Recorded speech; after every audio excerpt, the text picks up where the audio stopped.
නමෝ බුද්ධාය වාසනාවන්ත සදහැවත් පිංගුතුනේ මේ සමාජයේ ජීවත් වෙන මිනිස්සු විවිධාකාරයි. මිනිස්සු අඳුන ගන්නවා කියන එක ලේසි නෑ. බාහිරින් බලලා මිනිස්සෙක් ලේසියෙන් තීරණය කරන්න පුළුවන් කමක් නෑ. බුදුරජාණන් වහන්සේ එක් අවස්ථාවක වදාලා මහණෙනි ඇතැම් මිනිසුන්ගේ ස්වභාවය හරියට රත්තරම් පාට ගාපු මේ මැටි වලං කෑලි වගේ රත්තරම් පාට ගාපු යකඩ කෑලි වගේ කියලා. බාහිරින් බලපුවම නිකන් රන් කියලා හිතෙනවා. අනේ බැලින්නම් මේ මැට්ටක රත්තරන් ගාලා. බාහිරින් බලපුවම රන් කියලා හිතෙනවා. අනේ මේ යකඩේක උඩින් රත්තරන් ගාලා. බහූතරයක් ගිහි පැවිද්දන්ගේ ස්වභාවය මේ වගේ.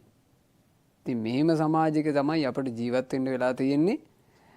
මේ බඳු සමාජයක දිවිගෙවද්දී අපේ ජීවිතයට තියෙන ආශිර්වාදය තමයි නුවණින් කල්පනාවෙන් ජීවිතය ගත කිරීම උදෙසා සත්පුරුෂයන්ගේ අවවාද. සත්පුරුෂ ඇසුර. හරියමන් සත්පුරුෂයෙක් මුණ ගැහුනොත් නම් අඳුනගන්ට ලේසි නැති මේ මිනිස්සු අතරේ අපිට අපිව ආරක්ෂා කරගෙන ජීවිතය ගත කරන්න පුළුවන්. ඉතින් හොඳ කල්පනාකාරීව ජීවිතය ගත කළ යුතුයි කියන අදහසත් අද මේ බණපදයෙන් ඇති කරගන්න ඕන. ඒ වගේමයි බුද්ධ ශාසනයක ඇතුලේ අපිට උතුම් සත්පුරුෂ ඇසුරක් මුණ ගැහිලා තිනවා. ඒ සත්පුරුෂ ඇසුරම පින්වතුනි හොඳට රැකගන්න බුදුරජාණන් වහන්සේ නම් වූ මහා සත්පුරුෂ රත්නේ පෙන්වන සත්පුරුෂයන්වම ඇසුරු කරන්න හිතට ගන්නට මේ ජීවිතය ආරක්ෂා කර ගැනීම උදෙසා දෙව් මිනිසුන්ට අනුකම්පාවෙන් දහම් දෙසූ අපගේ මහා කරුණික බුදුරජාණන් වහන්සේට නමස්කාර වේවා. නමෝ තස් භගවතෝ අරහතෝ සම්මා සම්බුද්දස්ස සාදු සාදු සාදු. සත්පුරුෂ ඇසුරක් නිසා කල්යාණ මිත්‍ර ඇසුරක් නිසා තමයි පින්වතුනි ජීවිතයකට යහපත වෙන්නේ. අද ධර්ම දානය කරන මේ දූල තුන්දෙනා වුණත් බුද්ධ ශාසනයක ඇතුලේ ලද සත්පුරුෂ ඇසුර නිසානේ දෙමාපියන්ට සෙත් පිණිස මෙහෙම පින්කමක් කර යුතුයි කියලා කල්පනා කළේ. සත්පුරුෂ ඇසුර බුදුරජාණන් වහන්සේ කොච්චර වර්ණනා කළාද. නිතර භාග්‍යතුන් වහන්සේ වදාලා සත්පුරුෂයන් එක්කමයි ඉන්න ඕන. සත්පුරුෂයන් එක්කම යාළු වෙන්න ඕන. එහෙම වදාලා. නබජේ පාපකී මිත්තේ පවිට භජනය කරන්න එපා කිව්වා. නබජේ පුරිසාදමේ අදමේව ලං කරගන්න එපා කිව්වා. බජේත මිත්තේ කල්යාණේ ඇසුරට ලං කරගන්න කල්යාණ මිත්‍රයෝ බජේත පුරිසුත්තමේ උතුම් පුරුෂය ඇසුරු කරන්න කිව්වා. මේ ඔක්කොම ජීවිතයේ ආරක්ෂාව. බුදුරජාන් වහන්සේ සවැත් නුවර දෙව්රම් මහ වෙහෙරේ වැඩ ඉද්දී පසේ නදී කෝසල රජුරවන්ට බුදුරජාන් වහන්සේ කියන මහා සත්පුරුෂ රත්නය ළඟින් ඇසුරු කරන්නට වාසනාව ලැබුණනේ. රජුරෝ දවසක් බුදුරජාන් වහන්සේගේ ළඟට ගිහින් අහලා තියෙනවා මෙහෙම. ස්වාමීනි භාග්‍යතුන් වහන්සේ මං කාටද දන් දෙන්න ඕන? මම දාන දෙන කෙනෙක්. මං කාටද ස්වාමීනි දන් දෙන්න ඕන? බුදුරජාන් වහන්සේ වදාලා රජතුමනි හිත පහදින තැනකට දෙන්න කිව්වා. හිත සන්තෝෂෙන් කාට හරි දෙන්න පුළුවන් නම් ඒ තැනට දන් දෙන්න කිව්වා. රජුර එතකොට ඇහුවා හරි ස්වාමීනි කාට දෙන දානෙද මහත්ඵල? බුදුරජාණන් වහන්සේකට උත්තර දෙන්න කලින් වදාලා රජතුමනි ඔය ප්‍රශ්න දෙකක්. කාටද දිය යුත්තේ කියලා කියන්නේ වෙනම ප්‍රශ්නයක්. කාට දෙන දේද මහත්ඵල කියන්නේ වෙනම ප්‍රශ්නයක්. රජතුමනි දන් දෙද්දී තමන්ගේ හිත පහදින තැනට තමයි දෙන්න ඕනේ. ඇයි හේතුව? හිත පහදින තැනකට දන් දුන්නේ නැත්නම් පින්වතුනි දීපයක ගැන සතුටක් නැහැනේ. දීපයක ගැන සතුටක් නැත්නම් ඒ මිනිසයාට දානෙන් පුණ්‍ය ඵලෙ උපදින්නේ නැහනේ. එයාට ඒ උපදින පුණ්‍ය ඵලෙ එයාට ලොකු සාර්ථකත්වයක් උපද්දලා දෙන්නේ. දැන් අර පසේ බුදු කෙනෙකුට දානෙ දීලා දීපක ගැන අපහැදිච්ච නිසා අර අපුත්තක කියන මහා සිටානන්ට ලැබිච්ච භවභෝග සම්පත් පරිභෝග කරන්න හිතුන්නේ කියන්නේ. එතකොට දෙනවා නම් දෙන්න ඕන හිතේ ප්‍රසාදෙන්නේ. ඒ නිසායි හිත පහදින තැනකට දෙන්න කිව්වේ. එතකොට දීපු චුට්ට හරි කමන්නේ. ඒකෙන් සන්තෝෂයක් තියෙනවා. හැබැයි හිත පහදින තැනට දුන්නා කියලා දානේ මහත්ඵල වෙන්නේ නැහැ. දානේ මහත්ඵල වෙන්නේ සිල්වතුන්ට පිදූ නිසයි. සිල්වතුන්ට පුදනා දාණය මහත්ඵල උපදවා ලන්නේමය. ශීලයෙන් අග්‍ර වූ බුදුරජාණන් වහන්සේට දානේ පූජා කළොත් ඒක මහත්ඵලයි, මහානිසංසයි. ශීල ගුණයෙන් යුතු ශ්‍රාවක මහා සංගරුවනට දන් පුදනවා නම් ඒක මහත්ඵලයි, මහානිසංසයි. සිල්වතුන්ට දන් දෙන්න ඕන. රජුරන්ට ওই ප්‍රශ්නේ නිසා දන් දිය යුත්තේ කාටද කියන හැඟීම ආවා. එදායින් පස්සේ රජුරුව බුද්ධ ප්‍රමුඛ සංඝයාට නිතර දන් පූජා කරලා තිනවා. ඔය දන් දෙන අතරේ බුදුරජාණන් වහන්සේ සවැත් නුවරට වැඩම කළාම භාග්‍යවතුන් වහන්සේ ඒ කාලේ සවැත් නුවර හැමතිස්සෙම ඉන්නේ නැහනේ. චාරිකාවේ වඩිනවනේ. බුදුරජාණන් වහන්සේ සවැත් නුවරට වැඩියට පස්සේ සවැත් නුවර මිනිස්සු වීදියෙන් වීදිය එකතු වෙලා බුද්ධ ප්‍රමුඛ සංඝයාට දන් දෙන්න පටන් ගෙන තියෙනවා. මේ දාන එසේ මෙසේ දාන නෙමෙයි. මිනිස්සු දන් දෙන්න හිතුවේ සති ගණන්. ඔන්න එක වීදියකින් බාර ගන්නවා සතියක්. ඒ සතියෙම මිනිස්සු දන් දෙනවා. හරි සන්තෝෂෙන් දන් දෙන්නේ. එතකොට ඒක බලන් ඉන්නවා එහා වීදියේ කට්ටිය. එයාලා කල්පනා කරනවා මේ අර වීදියේ මිනිස්සු ආන් දුන්න මහා දාණය අපි ඊට දෙවෙනි නැති දාණයක් දෙමු. ඔන්න ඒ වීදියේ මිනිස්සු දාණය දෙනවා. දැන් මේ දානය සම්බන්ධයෙන් මේ කතාව රජුරවන්ට ආරංචි වුණා. රජුරව කල්පනා කළා මේ මගේම රටවැසියෝ මහා ලොකුට ධන සම්පත් නැතුවත් මේ අපිවත් දන් දෙනවට වඩා දන් දෙනවනේ. මේක හරියන්නේ මේක මට ලැජ්ජාව. මං මිනිස්සුන්ට වඩා හොඳ දානයක් දෙන්න ඕන. අන්න පසේ නදී කෝසල රජුරෝ අර මිනිස්සු දන් දීප එක චරපුරුෂයෝ ලව්වා දැනගත්තා මොනවද දුන්නේ. රජුරෝ ඊට වඩා හොඳ බතකින් හොඳ ප්‍රණීත වෑංජන වලින් හොඳ පිරිකර වලින් ඔන්න දාන පූජා කළා. එතකොට මිනිසුන්ට ආරංචි වුණා චරපුරුෂයන්ගෙන් ආරංචි වුණා. ඉතින් චරපුරුෂයෝ කියලා කියන්නේ ඉතින් මිනිස්සු තලෙම ඉන්න මිනිස්සුනේ. ඒ මිනිසුන්ගෙන් ආරංචි වුණා මේ දන්නවයි ඔයලාගේ දානෙත් එක්ක තරඟෙට තමයි රජුරෝ දානෙ දුන්නේ. මිනිස්සු කතා වුණා අපි රජුරවන්ට පරදින්නේ මොකටද අපිත් දෙමු රජුරවන්ට වඩා දානේ. දැන් මිනිස්සු රජුරවන්ව පරද්දන්න දානේ දෙනවා. ඉතින් මෙහෙම නිකන් මේක අර අමුතු ක්‍රීඩාවක් වගේ වුණා මේ දානේ. අන්තිම රජුරු කල්පනා කළා මේ මිනිසුන්ට කිට්ටු වෙන්න බැරි දානයක් මන් දෙන්න ඕන. ඒ දානේ ලැහැත්ති කළේ මල්ලිකා අගබිසව් එක්ක. ඒ දානය සවැත් නුවර හිටපු මිනිස්සුන්ට තියා මේ බුද්ධ ශාසනය තුලේ යලි කවරෙකුටවත් කිට්ටු වෙන්න බැරි තරම් විස්මිත දානය.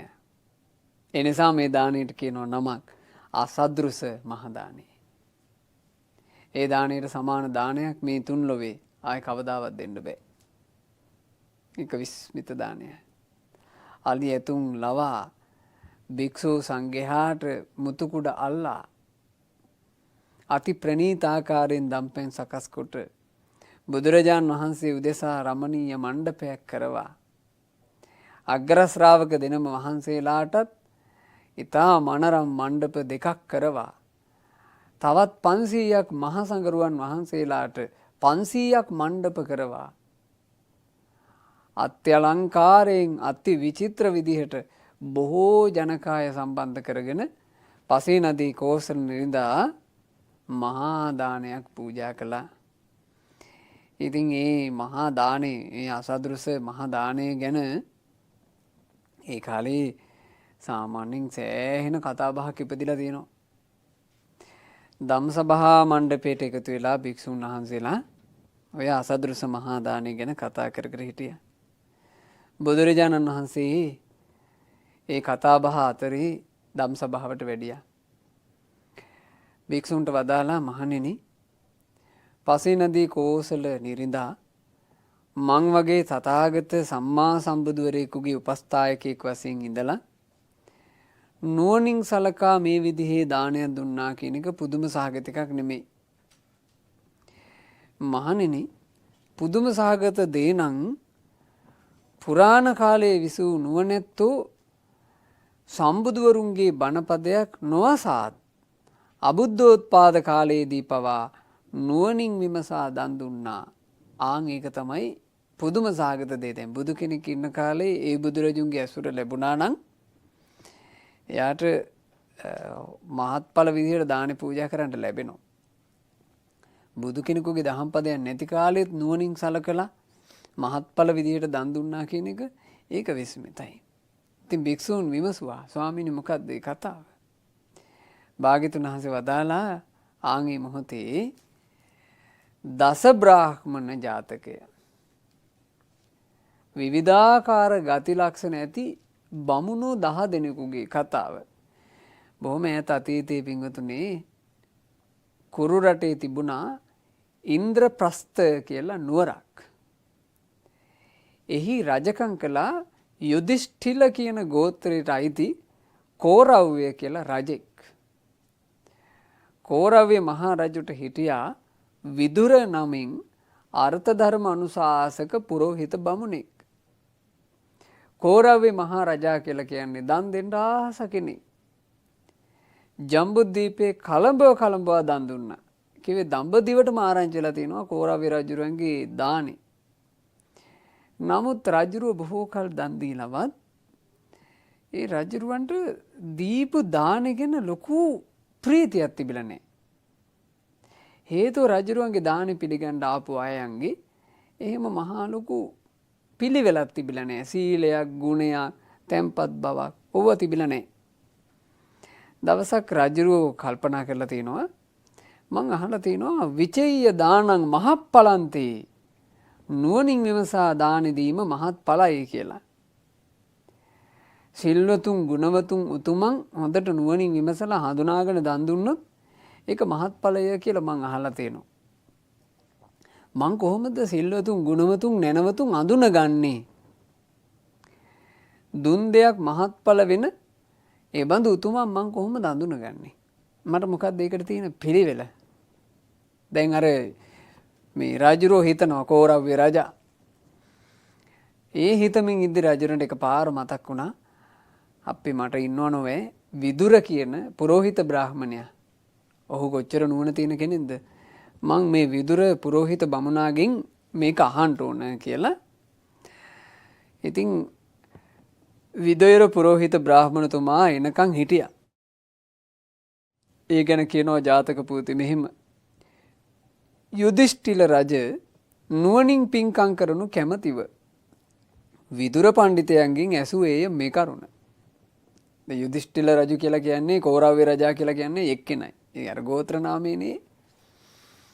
විදුර පඬිත බමුණ සිල් ගුණ දන් රකින යහපත් ධර්මයේ බොහෝ සෙයින් දැන උගත් පින්වත් සමන බමුණන් මගේ දානීය පිණිස සොයාගෙන ඉන්න හැකිද තෝ පහට? ඇහුවා පුරෝහිත බ්‍රාහ්මණයන්ගෙන් මගේ මේ දානේ මහත්ඵල කරවන්න පුළුවන් බොහෝම ගුණ යහපත් එහෙම ශ්‍රමණවරු එහෙම බ්‍රාහ්මණවරු ඔබට පුළුවන් ද හොයන් එන්න මිතුර මා පුදනා බොජුන් යමෙක් වළඳත් නම් මෛතුණයෙන් වැළකුණු බඹසර සිල් රකින්න දන් ලැබීමට සුදුසු යම් උතුම් අයෙකුට පිදුව විට මහත්ඵල ලබා දෙනවා නම් ආන් එහෙම අය දකින්න මං කැමතියි කිව්වා. දැන් මේක පරිබාහිරින් හොයන්න බෑනේ වින්දුනේ. බඹසර සීලයක් රකින්නවාද සීලවන්තද ගුණවන්තද මෙව්වා ඉතින් කොහේ හොයන්නද බාහිරින්? බාහිර පොරවන් ඉන්න වස්ත්‍රකින් හොයන්න පුළුවන්ද සීලේ ගුණය? ඒක හොයන්න පුළුවන් කමක් නැහැ. මේ තැන අද වර්තමාන සමාජයේ තේරුම් ගත යුතුම තැන. මේ තේරුම් නොගැනීම නිසාම බහූතරයක් පව්පුරවා ගනු නොපෙනේද? බුද්ධ කාලේ මීට වඩා ඥාන සම්පන්නයි මිනිස්සු. මේ මිනිසුන්ට යම් ඉවසීමකින් හිතන්න පුළුවන් හැකියාවක් තිබිලා තියෙනවා. අද කාලේ තියෙන මාධ්‍ය ක්‍රමවේදය අපිට ඉවසීමෙන් හිතන්න තියෙන අවස්ථා අහිමි කරනවා. අපි ගත්තොත් එහෙම සිවුරක් පොරව ගත්ත උන්වහන්සේ නමක් මොකක් හරි සවුත්තු පහේ වැඩක් කළොත් එහෙම මාධ්‍යෙන් ඕක යනවනේ. එක්ක සමාජ මාධ්‍යෙන් ආරංචි වෙනවා, එක්කෝ සමහරවිට මේ ජනමාධ්‍ය කරුවෝම ඕවා එළියට දානවනේ නිවුස් එකක් හදාගන්න තමන්ට තැනක් හදාගන්න. එතකොට හරි ඉක්මනට මිනිස්සු එකට කලබල වෙනවනේ. ඒක ඇත්ත නැත්ත විමසිල්ලක් නෑ. ආයේ ඒ මොහොතේම නිකන් කැරලා බිලා තීරණ අරගෙන අර හිත ඇතුලේ කැකෑරුණු ජරා කතා ඔක්කොම එළියට දාලා එහෙම මිනිසුන්ට වෙන්නේ නැහැ. 10 සමා කර ගැනීමක් තියනවාද? අපි ඇතැම් වෙලාවට ඔය යම් සිදුවීම් වලට දැකලා තිනවා භික්ෂුන් වහන්සේලාට ඊළඟට අනිකුත් ඔය ගුණවන්තයන්ට මේ අර අපිට දරුවෝ පෙන්නලා තියෙනවා කමෙන්ට් වල කියන්නේ ඒක මහා හීන දීන ජරා වචන. ඒ බඳු වචන භාවිතා කළේ කොයි වගේ උතුම් පිං තියෙන කෙනෙකුටද කියලා එහෙම හැඟීමක් නෑ ඔහි දාලා. මම කල්පනා කරේ මේ මිනිස්සු දැන් මේක කියනවා මේක කමෙන්ට්ස් කරනවා. හැබැයි මේක ආයි නිවැරදි කරගන්නේ නෑනේ මේ මිනිස්සු. සමා කරගන්නේ නෑනේ. අද කාලේ තියෙන ලොකු හානියක් පින්වතුනි මේක. ඒවල මේව හොඳ නුවණින් තේරුම් ගන්න. හොඳ නුවණින් මේක තේරුම් ගන්න. ඒ කියන්නේ මෙහෙමනේ. දැන් අපේ ජීවිතය ඇතුලේ විස කටුවක් ඇනිලා තිබ්බොත් එහෙම අපේ ශරීරේ විස කට්ටක් ඇනිලා කියලා හිතමු. ඒ විස කට්ට ශරීරේ තියෙන තාක් ඒ විසෙන් අපිට ටික ටික හානි වෙනවා. අපි බුද්ධිමත් නම් අපි මොකද්ද කළ යුත්තේ? විස කට්ට හොයාගෙන කට්ට ගලවලා දානවා. ඊට පස්සේ අර විසට පොඩ්ඩක් බෙහෙත් කරාම ඕක හරියයි. බහුතරයක් විස කට්ට එනගෙන ඒ කට්ට ගැන වගක් නැතුව ඉන්නවා. හැබැයි කට්ටේ තියෙන විස ජීවිතය තුල දුවනවා. ඉතින් පරිස්සම් වෙන්න. මේක ඔබට මේ විදිහට කියන්නේ බහුතරයක් ඔය කරපු සෑ වන්දනා, බෝධි වන්දනා, ඒ දේවල් වලට ගරහා කළා, අපහාස කළා. දැන් මිනිස්සු නිකන් Tamanට පේන දැනෙන දේවල් තුලනේ ජීවිතේ ගොඩනගන්නේ. ඒවට අනුවනේ අදහස් පළ කරන්නේ. ඉතින් මිනිසුන් අවසන්ට එක අසත්පුරුෂ කසඩේක හිටියනම් ඇති. සෑ වන්දනාවක් කරනකොට ඒකට ගරහන්න එකෙක් හිටියනම් ඇති. ඇවිස්සලා යනවා. බෝධින් වහන්සේ නමකට කරන පූජාවකට ගරහන්න එක්කෙනෙක් හිටියනම් ඇති. ඇවිස්සලා යනවා. එක සෞත්තු අදහසක් ඇති ඔක්කොම ඇවිස්සලා යනවා. ඒ ඇවිස්සලා ගිහිල්ලා ඉතින් අර ඒ වෙලාවට හිතට එන ඔක්කොම ටික කියලා දානවා. ආයෙ පස්සේ සමා කරගෙන ඉල්ලන්නේ. ලොකු හානියක් මේක. එතකොට මේ විදුර පඬිතුමාගෙන් මේ කවුද රජුරෝ කෝරව්‍ය කියන මහා රජු එහෙම නැත්නම් යුධිෂ්ඨිර රජුරෝ කිව්වා මම මේ යම් පූජා සත්කාර කරන දෙයකින් මහත්ඵල උපදින ඒ බඳු උතුමන්ව දකින්න කැමති විදුර පඬිතෙනි කිව්වා. එතකොට විදුර පඬිතුමා මෙන්න මෙහෙම කතාවක් කියනවා. මේක හරි වටින එකක්. අනේ මහරජ සිල් ගුණ දන් සුරකින්න බොහෝ සෙයින් යහපත් දහම් දන්නා මෛතුනේනුත් වැළකුණු බඹසර සුරැක ඉන්නා යම් කෙනෙක් ඔබේ දාණය වළඳිත් නම් ඒ බඳු උත්තම බමුණන් හොයා ගන්නට නැති තරම් ලේසි නෑ කිව්වා. හොයා ගන්නට නැති තරම් මහරජුනේ මේ දඹදිව බමුණු වර්ග 10ක් සිටිත්. ඔන්න විදුර පඬිතුමා තමයි කියන්නේ මේ දඹදිව ඉන්නවා කියනවා බමුණු වර්ග 10ක්.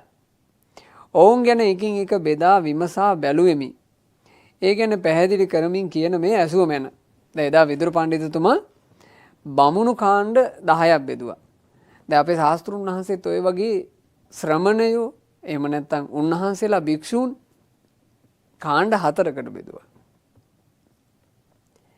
ඒ කාණ්ඩ 4කට බෙදන්න හේතුනේ මෙහෙම එකයි. පින්වතුන් අහලා ඇති චුන්ද කම්මාර පුත්ත ගැනනේ. චුන්ද කියලා කියන්නේ බුදුරජාණන් වහන්සේට අවසාන දානේ පූජා කරන්නට වාසනාවන්ත වෙච්ච කෙනා. අපේ තිලෝගුරු භාග්‍යවත් ගෞතම බුදුරජාණන් වහන්සේ ජීවමානව වැඩ ඉඳිද්දී යම් අවසාන දානයක් වැළඳුසේක්ද ඒ දාණය චුන්ද කම්මාර පුත්තගේ දානයයි. ඔය චුන්ද කම්මාර පුත්ත බුදු සසුන ගැන ගොඩාක් පැහැදීමින් නොහිටි කාලේ තමයි මේක වෙලා තියෙන්නේ. හැබැයි එයා ඉතින් යම් ප්‍රසාද ජනක බවක් තිබිලා තියෙනවා. දානේ පූජා කළා. මෙයා රන්කාරයෙක්නේ. චුන්ද කියලා කියන්නේ සෑහෙන ධන සම්පත් තිබ්බ මිනිස්සෙක්. මහා සල්ලිකාරයෙක්. චුන්ද බුදුරජාන් වහන්සේ 500ක් මහා සංඝරත්නයයි තමුන්ගේ ගෙදර විශේෂ දානයකට වැඩමුවා. එදා ඒ දානෙට අර පුදුම වටින විදිහට තමයි ඔක්කොම බඩු බහන්න සකස් කරලා තිබුණේ. කෝප්ප තිබ්බනම් ඒ ඔක්කොම ඝනරං කෝප්ප. භික්ෂූන්ට දානෙ පිළියෙල කරලා තිබුණු භාජන ඔක්කොම ඝනරං භාජන. දම් බෙදපු හැඳි පවා රං හැඳි. ඔය මේ පළතුරු මේ ටිකක් එහෙම තියාගන්න පොඩි පොඩි භාජන වගේක් තිබිලා තියෙනවා ඝනරං. මේ ඔක්කොම 500 තිබ්බා. දැන් මේ චුන්ද තමන්ගේ සේවකයොත් එක්ක අනුපිළිවෙලින් දම් බෙදාගෙන යනවා. දානේ බෙදන ගමන් චුන්ද එකපාර දැක්කා චුන්දගේ ඇහි කොනට ඕක පෙවුනේ. එක උන්වහන්සේ නම අර මේසි උඩ තිබුණු ඝනරං භාජනය මෙහෙම වටපිට බැලුවා එහිමිට ඇදලා ගත්තා. සිවුර අසින් ගහගත්තා මෙහෙම. ඒ කිව්වේ ඒක හොරකම් කළා. චුන්ද හොඳට බැලුවා ඒ භික්ෂුන් වහන්සේ දිහා. චුන්ද අඳුනගත්තා කවුද කියලා. හැබැයි ඒක ලොකුට හිතුවේ නෑ. දැන් චුන්දට මහා ලොකු වටිනේකුත් නෙවෙයි ඒක.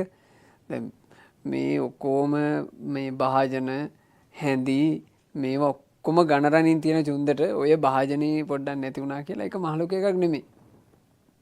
හැබැයි චුන්ද බැලුවා අපේ මුන්නාසේ මේක හොරකම් කළා නෝවේ. හිතුවේ නෑ ඒක. දානේ බෙදාගෙන ගියා. දානේ කටයුතු නිසා චුන්දට ඕක අමතක වුණා. ඉතින් එදා හොඳට දානේ පූජා කළා. බුදුරජාන් වහන්සේ දේශනා කරපු බුක්තානුමෝදනා බණපතෙත් අහලා සන්තෝෂ වෙලා චුන්ද හවස් කාලේ ගිහින් තිනවා බුදුරජාණන් වහන්සේ බැහැ දකින්න. ඒ අනකොට දැන් භාග්‍යතුන් වහන්සේ වැඩ ඉන්නවා භික්ෂු සංඝයා ඉන්නවා. භික්ෂු සංඝයා ගත්තාම ඔක්කොමලා එක වගේනේ කෙස්රවුල් බාලා ගත සිවුරු පොරවාගෙන. ඉතින් බාහිරින් අර මූණු ටික විතරයි වෙනස් නේ. මූණුයි ඇඟේ පාටයි විතරයි වෙනස්. උස මහත වෙනස්.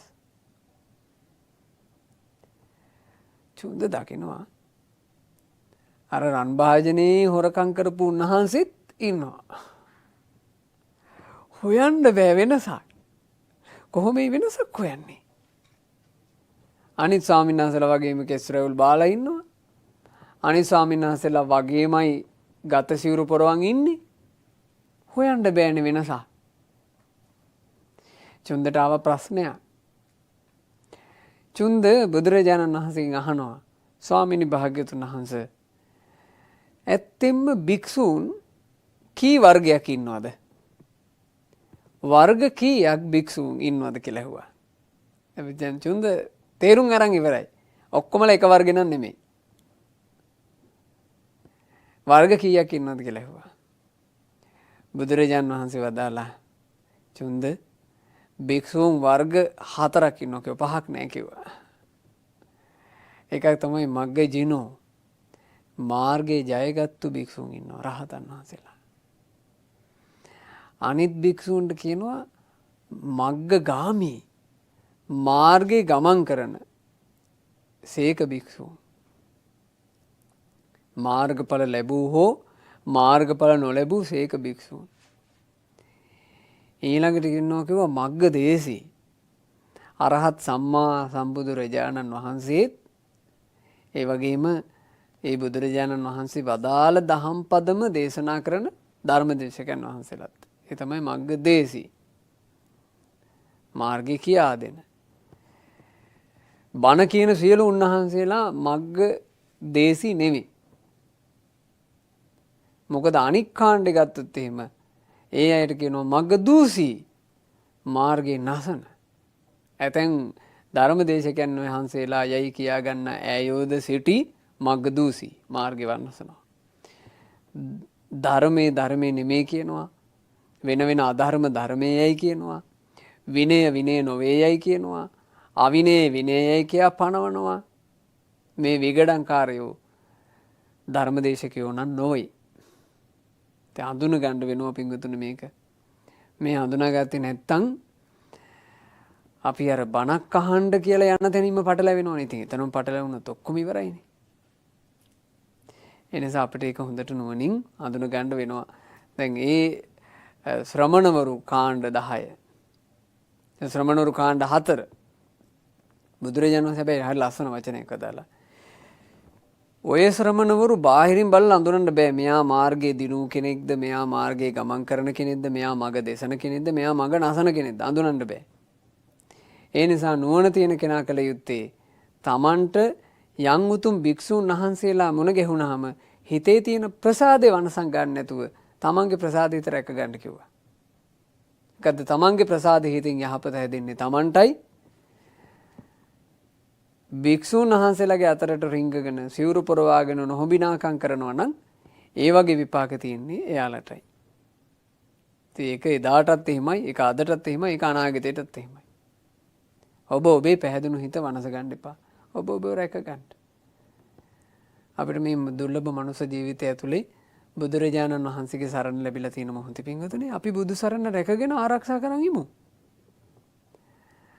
ධර්මයේ සරණ ලැබුණු මොහොතේ අපි ඒ ධර්මය ගැන අපිට දැනුම් තීරුම් තියෙන විදිහට අපේ ඥානෙ තියෙන විදිහට හිත පහදවාගෙන දහම් සරණ රැකගෙන ඉමු. ශ්‍රාවක සංගරුවන් ගැන අහන්න ලැබිච්ච මොහොතේ රහතන් වහන්සේලා ගැන අහන්න ලැබුණු මොහොතේ අපි සංඝයා ගැන හිතේ තියෙන ප්‍රසාදය රැකගෙන ඒක වනස ගන්න නැතුව ඉමු. මොකද එපමණකින්ම අපේ ජීවිතේට විශාල පිහිටක් තියෙනවා. බුදුරජාණන් වහන්සේ බලන්න වදාළන්නේ ඒකේචි බුද්ධං සරණං ගතාසේ. යමෙක් බුදුරජුන්ව සරණ ගොස් සිටීනම් ධම්මං සරණං ගතාසේ. සද්ධර්මයේ සරණ ගොස් සිටීනම් සංඝං සරණං ගතාසේ. සංගරුවන් සරණ ගොස් සිටීනම් නතේ ගමිස්සන්ති අපායං. එයා මැරෙනකොට මරණින් මත්තේ එයාට අපායක් නැහැ කිව්වා. අපාදුක්, නිරාදුක්, දුගති දුක් එයාට නැහැ. තෙරුවන් සරණ යෑම මාත්‍රයෙන් අපිට දුගති දුක් නැහැ. පහය මානුසං දේහං. මේ මනුස්ස දේහය අත්හරිද්දී අනිවාර්ය වෙනවනේ පින්වතුනි ආගම් ભેද, ಜಾති ભેද, කුල ભેද ඒවා මේව මුකුත් නැහැ. අනිවාර්යෙන් මේ මනුස්ස ශරීරය අපිට අතහරින්න වෙනවා. මනුස්ස ශරීරය අපි අතහරින දවසට තෙරුවන් සරණේ හිත පිහිටලා තිබ්බොත් දේවකායා පරිපූර්ණසන්ති දෙව්ලොවක සුගති රැකවරණ ලබනවා කියලා බුදුරජාණන් වහන්සේ වදාලා. ඒ නිසායි මා ඔබට යෝජනා කළේ අපි තෙරුවන් සරණ රැකගෙනමු. අනිත් අයව වනසගත දෙයින් අනිත් අයට තෙරුවන් සරණ මහා වටින දෙයක් නොවිච්ච දෙයින් මොනවා කරන්නද අපි? අපිට චුට්ටක් හරි ඒක තේරෙනවා නම් අපි තෙරුවන් සරණ රැකගෙනමු. පින්වතුන් උත්සාහ කරන්න කාටවත් තමන්ගේ තෙරුවන් සරණ නසන්න දෙන්න එපා. අපි ඒක රැකගෙන ඉමු. ඉතින් විදුර පඬිතුමා බමුණන්ව බෙදුවා කාණ්ඩ 10කට. ඉතින් මේකෙමුත් ඉගෙන ගන්න ගොඩාක් දේවල් තියෙනවා. ඉතින් ඔබට මම කියනකොට ඒක තේරෙවි. කියනවා විදුර පඬිතුමා මෙහෙම. පළවෙනි කට්ටිය. කරේල්ලා යන මළුවල රැස් කළ මුදල් ඇත පුරවා. බෙහෙත් ඖෂධ ඔතා දෙති. සෙත්පතා නහවති. යකදුරන්සේ යන්ත්‍ර මන්ත්‍රද ජප කරත් මන්ත්‍ර ලියා දෙයි සුරතනා දෙයි. ඔවුන් හමවන්නේ වෙදුන්ට පමණය. නමුත් මහරජතුමනි පෙනී සිටින්නේ බමුණන් ලෙසිනි. ඔවුන්ට කිව යුත්තේ වෙද බමුණෝ කියලයි. ඉතින් ඒ බමුණන්ට ආරාධනා කරන්නද දානෙට කියලා ඇහුවා. ඒ අයෝ බමුණෝ විදිහට පෙනී හිටිනවා. අර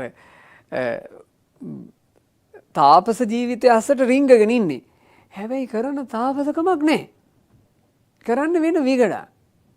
යාන්ත්‍ර හදලා දෙනවා. මන්ත්‍ර හදලා දෙනවා. වස් කවි ලියලා දෙනවා. වසී ගුරුකම් කරලා දෙනවා. ඊළඟට ඔය වෙන වෙන බේත් හදලා දෙනවා. වෙනම මල්ලක් තියෙනවා කියනවා. ඒ තාපසයා ළඟ ඒ මල්ලේ එක එක බෙහෙත් ಜಾති තියෙනවා. ඒ මල්ලෙම කෙලවරක සල්ලි ටික දාගෙන ඉන්නවා. මේ වෙද්දු කියනවා. වෙදෙක් විදියට නෙමෙයි හැබැයි ඉන්නේ. ඉන්නේ තාපසයෙක් විදියට. ඉතින් කොහේ හොයන්නද? බාහිරින් බලපොම තාපසයා. ඉන්නේ වෙදා. ඒ වගේ වෙදුන්ට කමක් නැද්ද කියලා අහනවා ආරාධනා කරාට. එතකොට කෝරාවි රජුරු කියනවා ආපෝ ඒක හරියන්නේ නැහැ කිව්වා. මං දානේ පූජා කරන්න කැමති. හොඳ උතුම් සීලයක් තියෙන අයටයි එයාලා හරියන්නේ නැහැ. පළවෙනි කාණ්ඩේ එපා කිව්වා. ආනෝ රජුරු දෙවෙනි කාණ්ඩේ කවුද විදුර පඬිතේනි? රජුනි තව බමුණෝ ඉන්නවා. කයේ ගෙජ්ජි බැඳලා කස්තලි අරගෙන එන්නේ. රාජ ඇමතිවරු ඉදිරියේ නොයෙක් යාදිනි යදිමින් ඔවුන්ගේ පඬිවිඩ පනත් එකිනෙකාට අරගෙන යනවා. රත සිල්පාදියෙන් රජකුමාරයන්ට උගන්වනවා. ඉතින් ඒ අය හරියට රාජපුරුෂයෝ වගේ ඒ අයට කියන්න ඕන රාජසේවක බමුණෝ කියලා. ඉතින් ඒ බමුණන්ට ආරාධනා කරන්නද කියලා ඇහුවා. එයාලා කරන්නේ රාජවරු ළඟට ගිහිල්ලා රජවරුන්ගේ ගුණ කියනවා. ගුණ වර්ණනා කරනවා. රජවරුන්ගේ හිත සතුටු වෙන විදිහේ කවි ලියලා දෙනවා. ඉතින් ඒ වගේ එහෙම විගඩම් කරන අය ඉඳලා තියෙනවා එකලත්. එතකොට ඒ බඳු ඈයන්ට ඊළඟට රජුරුවන්ගේ හිත පහදවගෙන රාජකුමාරවරුන්ට උගන්වනවා. ඒ බඳු ඈයන්ට කියන්නේ රාජසේවක බමුණෝ කියලා. හොඳයිද කියලා ඇහුවා ඒ ජාතිය අය. දානෙට එන්න කියන්නද කියලා ඇහුවා. එතකොට කෞරව රජුරු කියනවා හාපෝ විදුර පඬිතේනි. එයයිලත් හරියන්නේ නෝවේ. එයයිලත් හැබෑ බමුණු නෙවෙයිනේ. මට ඕනේ හැබෑ බමුණු. අපි හැබෑ බමුණු ගෙන්නමු. මට තුන්වෙනි කාණ්ඩේ ගැන කියන්නකෝ කිව්වා. දැන් ඔන්න තුන්වෙනි කාණ්ඩේ. මහරජුනේ තව බමුණු කොටසක් සිටි. පැන්කින්ඩි ඇතිව වග්දණ්ඩගෙන අතට ගං දනව්හි සැරිසරා යති ඔව්හු රජවරුන් සොයා. රජවරුන්ගෙන් නොයෙක් දෑ ඉල්ලා සිටිත් ඔවුන්. ඉඳින් නොලැබුණොත් ගමේ වුණත් කමක් නැහැ වනේ වුණත් කමක් නැහැ දෙන්නකන් නැගිටින්නේ නැහැ කියා හිඳගනිත් උද්ඝෝෂණ කරනවා. නැගිටින්නේ උපවාස කරනවා නැගිටින්නේ. අපි මෙහෙම ඉල්ලුවා දෙන්නේ අපේ රජුරු දෙනකන් අපි යන්නේ. ඒ මොනවද? උපවාසකාරයෝ. ඒ උදවිය නිගා නගන්නේ සිය බමුණු බවටමයි. ඔවුනුත් සැබෑ බමුණෝසේ පෙනී හිටිනවා. හැබැයි රජතුමනි බමුණන්ට කියන්න තියෙන්නේ හිඟන බමුණෝ කියලා. හොඳයිද කියලා ඇහුවා. එයාලට දානෙට ආරාධනා කළොත්. උද්ඝෝෂණකාරයන්ට උපවාසකාරයන්ට එබඳු අයට කියන්නද? ඒ අයගේ ජීවිතාර්ථය එයාලට අමතක වෙලා. එයාලා බමුණු දැන් රිංගගෙන ඉන්නේ තාපස ඇඳුම ඇතුළට. බාහිරින් බලපුවම පේන්නේ හානේ තාපසයා කියලා හිතෙන්නේ. ඇතුලේ ඇති තාපසකම නැහැ මේ උපවාසකාරයෙක් එක්ක උද්ඝෝෂණකාරයෙක්. සුදුසුද කියලා ඇහුවා යාලා. දානෙට එන්න කියන්නද කියලා ඇහුවා. ඉතින් එතකොට කියනවා කෞරව රජුරු අනේ විදුර පඬිතේනි ඕන්නේ. ඒ જાතිය අය ඕන්නේ. මොකටද ඉතින් මෙහෙම ප්‍රණීතට දානේ හදලා ඒ වගේ අයට දන් දෙන්නේ? ඕන්නේ බදු අය. මට කියන්නකෝ හතරවෙනි කාණ්ඩේ කිව්වා. දැන් බලන්න මම ඒකයි බණපදේ පටන් ගන්නකොට ඔබට කිව්වේ මිනිසුන් අඳුර ගන්නවා කියන එක ලේසි නෑ පිටුතුනේ. අපිට අර ගොඩාක් භික්ෂුන් ගැන එහෙම හිත අපහදින්න හේතුව භික්ෂුන් එකම ස්වරූපකින් පෙනී හිටිනව නේද? දැන් මිනිස්සු එක එක ඇඳුම්. දැන් මිනිසුන්ගේ විලාසිතාවලින් නෝ රෙදි කඩ ඔක්කොම පිටලා තියෙන්නේ. මිනිසුන්ට එක එක ඇඳුම් එක එක පාට. භික්ෂුන් වහන්සේලා ගත්තාම එකම සිවුරුනේ පොරවන්නේ. ඒ එක විදිහේ සිවුරු පොරව ගත්තට පස්සේ අර පුද්ගල විවිධත්වයේ දෝෂේ බුද්ධිමත් මිනිසුන්ට පේන්න ඕන. විවිධාකාර ඇඳුම් වලින් ඉන්න මිනිස්සු ඒ ඇඳුම් වලටත් වඩා විවිධයිනේ. ඉතින් එහෙව් ජනයා අතරීමනේ උන්වහන්සේලාත් ඉන්නේ. වස්ත්‍රයකින් විතරක් කොහොමද පින්වතුනි මිනිස්සෙක් ਸਰව සම්පූර්ණ වෙන්නේ? ඒ නිසා මේ බණපදේ අහන ඔබ ඔය භික්ෂුන් වහන්සේලා ගැන එහෙම මේ චූටි චූටි කරුණු හේතු කරගෙන අපහදින එක හදාගන්න. ඒක මම මේ විදියට ඔබට කියන්නේ ඒකේ හානිය පින්වතුනි උන්වහන්සේලාට නෙමෙයි. අධර්මයක හැතිරෙන භික්ෂූන් තමන්ගේ හානිය කරගෙන ඉවරනේ. ආයේ අපි ඉතින් බැනලා කරලා හානි කරන්න ඕනේ නැහැ. උන්වහන්සේ හානිය කරන් ඉවරයි. තමන් භික්ෂුවක් විදියට පෙනී හිටලා නොහොබිනාකම් කරනවා නම් එයා තමන්ව වනසගෙන ඉවරයි. ආයේ අපි වනසන්න දෙයක් නැහැ එයාව. මොකටද එහෙම වෙනසිච්ච චරිතය නිසා අපි වෙනසෙන්නේ? තමන්ව රැක ගන්න. තමන්ව රැක ගැනීමයි කළ යුත්තේ. අර ඔබ අහලා තියෙනව නේද? අතීතේ හිටිය කියනවා අපේ සද්ධාතිස්ස මහා රජුරුවන්ට ඌවටැන් කරපු අමාත්‍යවරයෙක්. ඒ ඇමතියාගේ නම මහලේ විදුරිදුනාවන්. ඔය මහලේ විදුරිදුනාවන් හරි තෙරුවන් ගැන ප්‍රසාද බහුල කෙනෙක්. හැමදාම අනුරාධපුරේ ජයශ්‍රී මහ බෝධීන් වහන්සේ වඳිනවා. බෝධීන් වහන්සේ වැඳගෙන ආපහු එන ගමන් රුවන්වැලි සෑය වඳිනවා. සෑයත් වැඳගෙන තමයි කියනවා ගෙදර යන්නේ. හැමදාම පිළිවෙත මේක. බෝධිය වඳිනවා, බෝධිය වැඳගෙන එන පාරේ සෑය තියෙනවා, සෑය වඳිනවා, ගෙදර යනවා.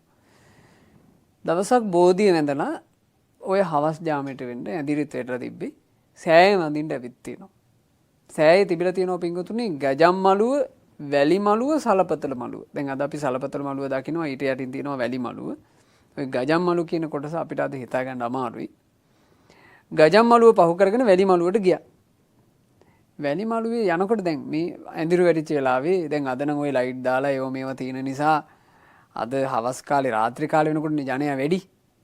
ඒ කාලේ රෑ වෙනකොට ජනයා නැහැ. හරි තැම්පත්, නිස්කලංකයි. මේ අමාත්‍යවරයා තනියෙන් මෙතන යන්න හදනකොට එකපාර නිකන් අමුතු හඬක් ඇහුණා. බැලුවා. බලනකොට පේනවා අර මේ වැලි මළුවේ කෙළවරකට වෙන්න සිවුරු පොරෝගත්ත පුරුෂයෙකුයි සිවුරු පොරෝගත්ත ස්ත්‍රියකුයි. මේක මේ පොතේ තියෙන්නේම මේ විදිහට. ධර්ම ප්‍රදීපිකාවේ මේක තියෙන්නේ. සිවුරු පොරෝගත්ත ස්ත්‍රියකුයි සිවුරු පොරෝගත්ත පුරුෂයෙකුයි සල්ලාලකමේ හැසිරෙනවා. මේ සෑය පේන තැන සෑය වැලි මළුවේ. මිනිස්සු නීචයි පින්වතුනි. ඒ තමයි මිනිස්සුන්ගේ හැටි. නීච එක නීචයි. ඒක මේ වස්ත්‍රකින් ඒ නීච භාවය නසන්න බෑ. බලන්න මේ සෑය පේන තැන සෑය ළඟට ගියා කියලා නීචකම් දුරු වෙන්නේ නැහැ. අදට උනත් ඕක කොහොම තමයි. නීච හිතක් තියෙන පුද්ගලෙක් මහා සෑය ගාවට ගියා කියලා මහා සෑයට බෑ ඒ පුද්ගලයාගේ නීච භාවය නසන්න. එහෙම නීච හිත් තියෙන ඈයෝනේ ඔය සෑය ළඟට ගිහිල්ලත් සෑය ගාව විගඩම් කරන්නේ අදටත්. මහලේ විදුරිදනාවන්ට මේක දකින්න ලැබුණා. දැක්ක ගමන් අහක බලාගත්තා. එකපාර නිකන් ගත කිලිපලා ගිහින් අපට අපහසුයක් වෙලා තියෙනවා. ඉතින් එහෙම එකක් දැක්කොත් එහෙම කොහොමත් ඒක හරි අප්‍රසන්න හැඟීමක් එනවනේ. හරි දෘಢ හිතක්. හිත දැඩි වැඩි. මේ මහලේ විදුරිදනාවන් කල්පනා කළා මට මේ බුදුරජාන් වහන්සේ ධර්මයේ සංඝයා සරණයන්ට ලැබිච්ච දුර්ලභ මනුෂ්‍ය ජීවිතේ මේ කසඩ චරිත නිසා මගේ තෙරුවන ගැන තියෙන ප්‍රසාදේ නැතුව ගියොත් එහෙම මට වෙන්නේ හානියක්. මේ S2 එකක් තියෙන හින්දානේ මේක දැක්කේ. ඕන්නේ මේ S2 කියලා. අතට ගත්ත වැලිය හුරක් S2 අරගෙන. දැන් මේක කලේ කොහොමද කියලා මට නම් හිතා ගන්න බෑ. S2 අරගෙන S2 ඇතුළට වැලි දාගත්තා. S2 පියලා තත්තට පොඩි කළා. චර ගාලා ඇස් කැපුණා. S2 පෙනීම නැතුව ගියා. එහෙම්ම දන ගහගත්තා. රෑ බෝ වෙනකොට මේ පවුලේ කට්ටිය ඇවිත් තිනවා මේ තාම ආවේ නැති මොකද කියලා බලන්න. එනකොට දැක්කා ඇස්වල ලේ ගලාගෙන මෙතන ඉන්නවා. මේ කියලා වචනයක් කිව්වේ නෑ. අනේ කවුද මේ නස්පැත්තේ කළේ, කවුද මේක කළේ කියලා ඇහුවා. වචනයක් කිව්වේ නෑ. ඒ මාලේ විදුරිදනාවන් තමන්ගේ ගෙදරට ගියාට පස්සේ ඒ විදුරිදනාවන් ඉඳලා තියෙනවා ටික කානුභාව සම්පන්න යක්ෂයෙක්. ඒ යක්ෂයා ආරක්ෂා කරලා තියෙනවා මොහුව. යක්ෂයාට හොඳටම කේන්ති ගිහින්. මේ මහලේ විදුරිදනාවන්ගේ ඇස් සීතල වෙන්න බෙහෙත් කරලා යහනේ හාන්සිලා ඉද්දි ඔය යක්ෂයා එකපාර කියලා තියෙනවා. උන් කරපු පව්කම් උන්ටයි ඔබ වහන්සේ මොකටද ඇස් අන්ධ කරගත්තේ කියලා මේ යක්ෂයා පොඩ්ඩක් අර කේන්තියෙන් කියලා. එතකොට මහලේ විදුරිදනාවන් කියලා දිනවා ඔබ කොහොමද ඒක දන්නේ? මං කාටවත් ඒක කිව්වේ නෑ. ඒ නීචයන්ගේ නීච වැඩේ ඔබ කොහොමද දන්නේ? කිව්වා මං යක්ෂයෙක්නේ මං දන්නවයි කිව්වා. එසේනම් යක්ෂය මින් මතු උඹට මං ළඟ ඉන්න අවසරක් නෑ. ඵලයන් කිව්වා. ඒ යක්ෂයාව පිටත් කළානේ. ඒ යක්ෂයාට ඇති වුණේ බලවත් ප්‍රසාදයක්. ඒ යක්ෂයා ඕක කියා ගියා කියනවා දිව්‍ය ලෝකවල නාග ලෝකවල ඕක කියා ගියා කියනවා. ඔබ දන්නවද මං උපස්ථාන කළේ මේ වගේ වීරෝදාර පුරුෂයෙකුට? පුදුම මිනිසෙකුට මං උපස්ථාන කළේ. දැන් ඔහු මයිත් එක්ක අමනාප වුණත් ඔහු මාව බෑර කළත් මං ඔහුට ආදරේ. එහෙම කියා. එතකොට එක නාගයෙක් මේ යක්ෂයාට දීලා තියෙනවා කඩුපුල් මලක්. මේක නාග කඩුපුල් මලක්, මේක ඖෂධයක්. මේක අරගෙන යන්නයි කිව්වා. ගිහින් මහලේ විදුලි දිනාවන්ට දීලා සමාව ගනින් කිව්වා. ඔය මල මහ බෝධියට පූජා කරන්නයි කිව්වා. එතකොට යක්ෂයා ගිහින් ওই වැඩේ කරලා තියෙනවා. මහලේ විදුලි දිනාවන් මේ කඩුපුල් මලේ සුවඳ එනකොට ඒකට සතුටු වුණා. මල ගත්තා. යක්ෂයාට කිව්වා හරි උඹට සමාව දෙනවා ඔබ මගේ ළඟ ඉඳපන් කිව්වා. පස්සේ ඔය ඥාති පුතෙක් එක්ක බෝධිය වඳින්න ගිහින් තියෙනවා. බෝධීන් වහන්සේට හරි ආදරෙයි. බෝධිය ළඟට ගියාම පුත්‍රයා කිව්වා මේ අපි බෝධිය ළඟට ඇවිත් ඉන්නේ කියලා. ඇඬුණා එතකොට. දැන් ඇස් දෙකට පේන්නේ නැහනේ බෝධිය. ඇඬුණා. මගේ ඇස් දෙක පෙවුනා නම් මට බෝධිය දකින්න තිබුණානේ කියලා. එතකොටම දේවානුභාවයෙන්ුත් බෝධි ආනුභාවයෙන්ුත් මහලේ විදුලි දිනාවන්ගේ නෙත්‍යුග යලි පේන්න පටන් ගත්තා කියලා ඔය කතාවේ කියනවා. අපි සාමාන්‍යයෙන් පින්වතුනේ රැක ගන්න ඕන දෙයක් ගැන කියන්නේ දැස් දෙක වගේ රැක ගන්නම් කියලා. බලන්න. තෙරුවනේ වටිනාකම දන්නා නුවණැත්තෝ තෙරුවන් සරණ රැකගත්තේ ඇස් දෙකත් නසාගෙන. ඒ නිසා තෙරුවන් සරණ හොඳට රැක ගන්නට ඉතින් එක සෞතු පහේ චරිත ඉඳී ඕන තරම්. අපි ඒවා නිසා අපේ ජීවිත සෞතු කරගන්න ඕනේ නැත. ඉතින් කෝරවි රජුරෝ කියනවා මේගල්ලුත් හරියන්නේ නැහැ කිව්වා. මට එහෙම උපවාස කරන හිඟන තාපසයෝ ඕනේ නැහැ කිව්වා දාන දෙන්න. මට වෙන පිරිසක් ගැන කියන්න අනෙක් පිරිස ගැන ඕන් එතකොට කියනවා රජතුමනි මේ මෙහෙම කට්ටියකුත් ඉන්නවා කිහිලිවල දිගුලොන් වවාගෙන ඇත. නියපොතුද දික්ව වවාගෙන ඇත. මෙලියන් බැදුණු දත් ඇත ගත පුරා දූලි තවරාගෙන ඇත. අතට කබලක්ගෙන සිඟමනේ ඇවිද යති ඔවුන්. මහරජ ඔවුන් පෙනෙන්නේ පිලිස්සී ගිය කනුසේය. තමුණුත් බ්‍රාහ්මණ කියමින් ඔවුනුත් පෙනී සිටිත්. ඔවුන් පිළිබඳවත් දැන් ඔබට මං කීවෙමි. එවැනි බමුණන්ට ඔබ දනට ඇරයුම් කරන්නද? ඒ කිව්වේ මොකද්ද? නිකන් අර අපි උග්‍ර තපස් තියනවා වගේ පෙන්නගෙන ඉන්න අය. පෙන්නගෙන ඉන්න ඇගේ දූවිලි තවරාගෙන අර එහෙම නිකන් අර දුෂ්කර ප්‍රතිපදාව පෙන්වන්නේ. රූක්ෂ ප්‍රතිපදා. රූක්ෂ ප්‍රතිපදාව පෙන්වීමත් මිනිසුන්ගෙන් ලාභ සත්කාර ගන්න තියෙන ක්‍රමයන්නේ. රූක්ෂ ප්‍රතිපදා. ආන් එහෙම අයත් ඉන්නවයි කිව්වා. මොකෝ කියන්නේ යාලට ගෙන්නන්නද කියලා ඇහුවා. එතකොට රජුරෝ කියනවා නෑ ඉතින් එහෙම ප්‍රතිපදාවක් පෙන්නගෙන හිටියා කියලා ඇති වැඩක් නෑනේ ප්‍රතිපදාවක් නැත්තම්. ඒ නිසා මට ඕනේ බඹසර රකින්න උතුම් අය. මට එහෙම කට්ටිය ඕනේ අරගොල්ලත් එපා කිව්වා. ඊළඟ කට්ටිය කියන්න බලන්න. අන්න කියනවා මහරජ තව අය ඉන්නෝ මෙහෙම.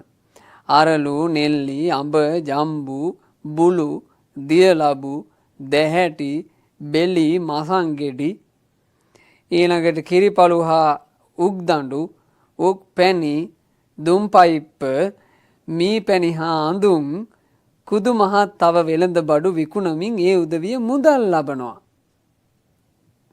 ඒගොල්ලන්ට මොකද කියන්න තියෙන්නේ මේ බිස්නස් කාරයෝ. තාපස වෙස් ගත්තට ඒගොල්ලොන්ගේ යන්නේ සම්පූර්ණ බිස්නස් එකක්. ඒගොල්ලෝ අර තමන්ට මිනිස්සු පූජා කරන දේවල් විකුණනවා.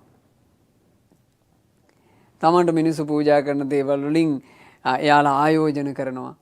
එයාලා මේ නොයෙක් විදිහේ මුදල් ලැබෙන ක්‍රමවේද හදා ගන්නවා. මේ කවුද? මේගොල්ලෝ තාපසයන්ට අයිති සිවුර ඇතුළට රිංගගෙන හිටියට මේ මොන જાතියද මේ වෙලෙන්දෝනේ. ඔවුන්ට කියවිය යුත්තේ වෙළඳ තවුසෝ කියලයි. හැබැයි පෙනී හිටින්නේ හොඳ තාපසින් වහන්සේලා විදිහටයි. තාපස දිවියෙන් ලාභ සත්කාර ආදී අරගෙන ගානට බිස්නස් එකත් යටින් කරයි යනවා. ඒ බඳු ඇයෝ එකලද සිටියේය. කියනවා රජතුමනි ගෙන්නන්නද කියලා කිව්වා. රජුරු කිව්වා හාපෝ එපා. වෙළඳ තාපසයෝ මට ඕනේ කිව්වා. අනික් කට්ටිය ගැන කියන්න. රජතුමනි මෙහෙම පිරිසක් ඉන්නවා. එයාලා ගොවිතැනුක් කරනවා. වවනවා. අක්කර ගණන් ගානට වවනවා වවනෙවට වතුරක් දානවා. වෙලහෙන දාමුක් කරනවා. ඊළඟට ඔය එළුව බැටළුව හරක් ආදියත් ඇති කරනවා. ඊළඟට උන්දලාට දරුවොත් ඉන්නවා. තමන්ගේම දූවරුන් මුදලට ඔවුන් බන්දා දෙනවා. පුත්තු බන්දලා දෙනවා. ඇත්තටම ඔවුන් පැහැදිලිවම ගත කරන්නේ ගිහි ජීවිතය. නමුත් පෙනී හිටින්නේ බමුණු විදිහට. එහෙම අයත් ඉතින් බමුණු අතරෙත් ඉඳලා තියෙනවා එහෙම අය එකලක් පින්වතුනේ. ඉතින් මේවා අපිට ගොඩාක් හිතන්න කරුණු ඉතින්. මේ තාපස ඇඳුම ඇතුළට රිංගගෙන ඉන්නේ අර Tamanට වැඩේ කරගෙන යන්න ලේසියිනේ. ඒකට. ඒක ඇතුලේ රිංගගෙන දැන් තාපසෙන් නෙමෙයි ඉන්නේ මේ ගොවි මහත්තයෙක් ඉන්නේ මේ වෙලඳාම් කරනවා. තාපසෙක් නෙමෙයි ඉන්නේ. මේ වැවිලිකාරයෙක් ඉන්නේ මේ වවනවා. ඉතින් හැබැයි ජනයා රැවටෙනවා. අනේ වවනවා ගොවිතැන් කරනවා හොඳ තාපසින් අහසනම. වඩම්මන්නද කියලා හොව දානෙට එපා කිව්වා. කියනවා රජුරු මට මේ වෙන එක්කෙනෙක්ව ගෙන්නලා දෙන්න. අනික් කට්ටිය ගැන කියන්න. රජතුමනි මෙන්න මෙහෙම කට්ටියක් ඉන්නවා. ගම්වල පුරෝහිතයන් ඉඳලා මහජනයාගේ නිති දන්වැට ගෙන්වාගෙන අනුභව කරනවා. ජනයාත් නැකත් කේන්දර බලවන්ට ඔවුන් ඉද යනවා. මුදලට ගවයන්ගේ කර අඹවනවා. එකවේ කෝෂ තලනවා. ගව සිරුරේ නිල ලකුණු තියෙනවා. හං අඩු ගහනවා කියන්නේ ඒව කරනවා. නිවෙස්වල ගව මහිසයන් එළු ඌරන් මරනවා. මේම වැඩක් කරලා තියෙනවා. අර බලිබිලි පූජා තියෙනවනේ ඒ වගේදී එළුව බැටළුව ඌරු මරනවා. එහෙමක් කරලා. මහරජතුමනි ඔවුන්ගේ හැසිරීම නම් හරියට ගව ඝාතකයෝ වගේ ගෙන්නන්නද කියලා ඇහුවා. ඒ අයන්ව. රජුරු ප්‍රතික්ෂේප කළා එපා. නුසුදුසුයි කිව්වා බඳු අය. මට අනික් කට්ටිය ගැනත් කියන්න. ඉතින් රජුරවන්ට කියනවා විදුර පඬිතුමා අර බමුණු වෙස් ගත්ත දැන් හොඳට තේරුම් ගන්න පින්වතුනි මේ කියපු කාණ්ඩ ඔක්කොම බාහිරින් බලපුවම මොන වගේද? තාපසවරු වගේ. බාහිරින් තාපසවරු වගේ. හැබැයි මේකේ වෙලෙන් මේකක්ද වෙද මහත්තුරුත් ඉන්නවා. මේකේ උද්ඝෝෂණකාරයොත් ඉන්නවා. මේකේ උපවාසකාරයොත් ඉන්නවා. වැවිලිකාරයොත් ඉන්නවා. බිස්නස් කාරයොත් ඉන්නවා. ඊළඟට ගොවියොත් ඉන්නවා. කේන්දර නැකත් ඔළුවේ තියාගත් අයත් ඉන්නවා. හැබැයි ඔක්කොම ඉන්නේ තාපස වෙස් අරගෙන සිවුරු දරාගෙන. කොහොමනම් හොයන්ටද? ඒකයි. ඊළඟට කියනවා රජතුමනි මෙන්න මෙහෙම කට්ටියක් ඉන්නවා. පලිහ දරාගෙන කඩු අතට අරගෙන වෙනදුන් යන මග මුරට ඉන්නවා. ගැල් වෙනදුන්ගෙන් ඊට සරිලන මුදල් ගන්නවා. හොර හතුරන්ගෙන් ඔවුන් මුදා ගැල් මුල් වනයෙන් එතර කරවනවා. එහෙම කට්ටියක් ඉඳලා තියෙනවා. මේ තාපස වෙස් අරගෙන ඉඳලා තියෙන්නේ. ඒගොල්ලෝ එක එක සටන් ඉගෙනගෙන සටන් වලට ගැලපෙන විදිහට මේ අර සිවුරේ එකත් වෙනස් කරගෙන දැන් අදටත් ඔය තියෙන්නේ සමහරවිට මේ සටන් වලට මහාන වෙන අය ඉන්නේ. ඔය එක එක රටවල වල තියෙනව නේද? එතකොට මේ සිවුර සුදුසු සටනකට නෙමෙයි. හැබැයි එයාලගේ සිවුර සම්පූර්ණයෙන් වෙලන් වෙලා සටනක් උදෙසා.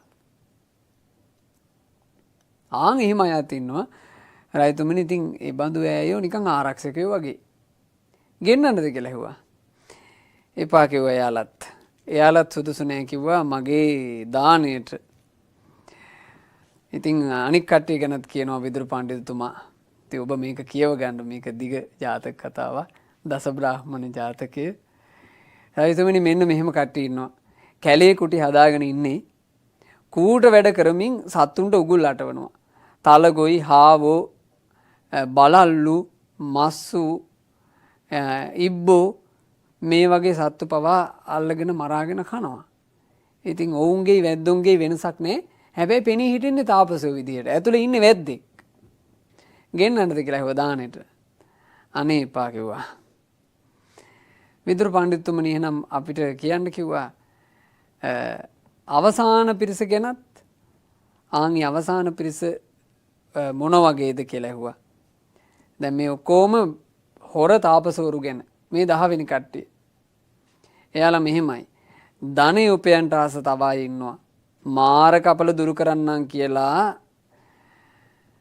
වටිනා යහන් සත්‍රුවන් සරසා ඒ ඇඳන් යට නිදාගෙන ආතුරයා ඇඳ මත සතපවා සෙත් සාන්ති කරනවා. යාග හෝම කරමින් ඇඳේ සැතපුණු රජුන්ව නාවනවා. ඉන්පසු බමුණන් ඒ ඇඳ ගෙදර ගෙනියනවා. ඒ කාලේ තිබිලා තියෙනවා මේවා. දැන් අදට නැද්ද පින්වතුනේ රුපියල් 5කට 10කට ගන්න දෙහි ගෙඩිය 25000කට විතර කපන ඒව නැන්ද අද? දෙහි ගෙඩියක් කපන්න 25000යි. අදත් ඒවා තියෙනවනේ. ඉතින් බුද්ධිමත් වෙන්න. ඒකනේ අපිට කියන්න පුළුවන් දේ බුද්ධිමත් විය යුතුයි. පුද්ගලයෝ බාහිරින් අඳුන ගන්න අමාරුයි. රැවටිලි කාර්යෝ බොමයි. ඉතින් තමාව රැක ගන්න. තමාව රැක ගැනීම නිසා අපිට උවමනාම කරන්නේ මොකද්ද? සත්පුරුෂයාගේ ඇසුර. සත්පුරුෂයාගේ ඇසුර. ඉතින් විදුර පඬිතුමා ওই විදිහට බමුණෝ ගැන කියලා දුන්නා. හැබැයිම බ්‍රාහ්මණයෝ කවුද කියලා අන්තිමට රජුරන්ට මෙහෙම කියනවා.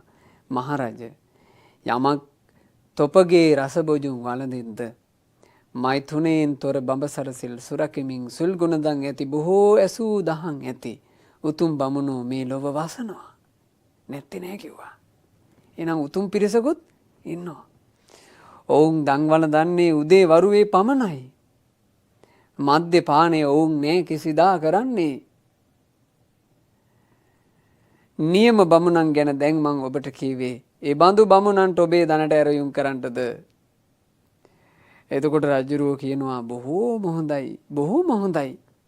ආන් ඒ බඳු අය යම් සංයමයකින් උදේ වරුවේ විතරක් දානේ වළඳන ආහාරයට ගිජු නැති ඊළඟට මේ තෙලිජ්ජ කියලා කියන්නේ මත්පැන් නෙවෙයි කියලා තෙලිජ්ජ බොන ඒ જાති සෞත්තු චරිත නැති මත්පැන් මද්ද්‍රව්‍ය භාවිතයෙන් වෙන් වුණු. දැන් ඔය තෙලිජ්ජ බොන එක තිබිලා තියෙනවනේ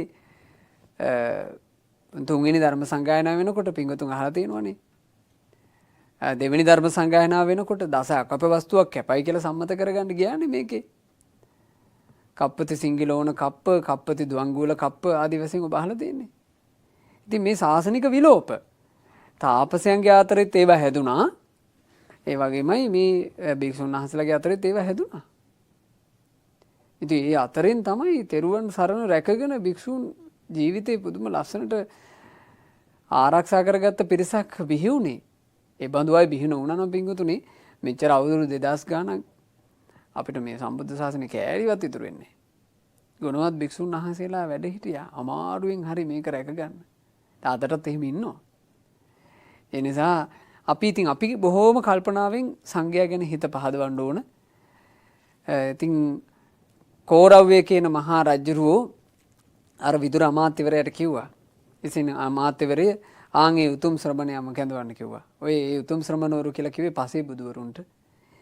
එදා ඒ කෝරව්‍ය පඬිතුයන්ගේ ආරාධනාවෙන් නන්දමූලක පර්වතයේ හිටපු පසේ බුදු රජාණන් වහන්සේලා කෝරව්‍ය නිරිදාගේ දාණයට වැඩම කළා. කෝරව්‍ය නිරිදු නුවණින් සලකා මහා දානමය පින්කමක් කළගත්තා. ඉතින් ওই විදිහට තමයි දස බ්‍රාහ්මණ ජාතකය බුදුරජාණන් වහන්සේ නිමා කළේ. මේක ඇතුලේ මං හිතන්නේ අපි බොහෝ කරුණු කාරණා කතා කළා.